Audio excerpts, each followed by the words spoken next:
రోగిష్టు ఇవన్నీ కలిపి చూస్తే సూర్యలో ఉన్నాడు. ఆయన మన డైరెక్టర్ సొంతంగా ఎంతోమంది డైరెక్టర్ గట్రా ఉన్నారు కదా, వాళ్ళందరూ ఏం చెయ్యాలి? ఆయన వాళ్ళంతా తవ్వి బంగారం ఆయన తవ్వి అవన్నీ చూపించాలి.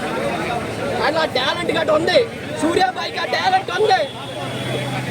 కాబట్టి మీరు అందరికీ సినిమా కూడా డిసప్పాయింటెడ్ విషయం ఏంటంటే చిలకా కోరికలు కలిసినట్టు డైరెక్టర్ కూడా శనివారం ఈ సరిపోరా శనివారం రోజు రిలీజ్ చేస్తే బాగుంది కదా. చిలకా గోరింకలు ఎలా కలుస్తాయి?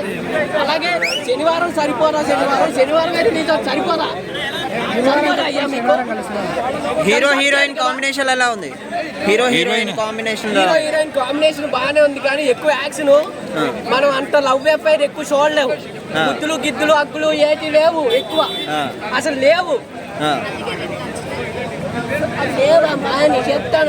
అంటే కొత్తదనంగా అనిపించిందా? కొత్తదనంగా అనిపించిందా? అంటే నాడిలో ఒక మాస్ క్యారెక్టర్ కనిపించింది. ఈ సినిమాలో మాస్ ఉంది, ఫ్యామిలీలు అందరు చూడొచ్చు. ఒకప్పుడు లవర్స్ వెళ్ళేవాళ్ళు నాని సినిమాకి, ఇప్పుడు ఏంటి అందరూ చూడొచ్చు. కనెక్ట్ అయిపోతే అందరూ కనెక్ట్ అయిపోతాం. ఆ విధంగా చూసాం నాని అని. ఈ వారం రోజులు 10 రోజులు శనివారం రోజు రిలీజ్ చేస్తాం, మళ్ళీ 6 రోజులే చూస్తాం అనేసి డైరెక్ట్ ఎంతో తెలివిగా ఆలోచించి శనివారం చేయాలన్నా గురువారం చేసుకుంటాం. కాబట్టి 10 రోజులు తెగ ఆడద్ది. లాస్ట్ పోయిన సినిమా చూసాం స్మార్ట్ శంకర్, ఇది మనకు అంత టాక్ లేదు. కానీ ఈ సినిమాతో ఈ వారం సినిమా ఫ్యాన్స్కి మీరు మంచి ఇంట్రెస్టింగ్ అయిపోద్ది అని చెప్పుకుంటాను.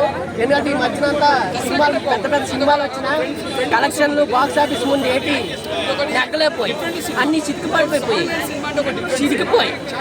కాబట్టి ఈ సినిమా అయితే ఎక్కడికో తీసుకెళ్తుంది, ఆడియన్స్ కి తెగ నచ్చేస్తుంది. నానిని ఎస్జే సూర్య గారు కానిస్టేబుల్ క్యారెక్టర్ ఎరగదీసింది.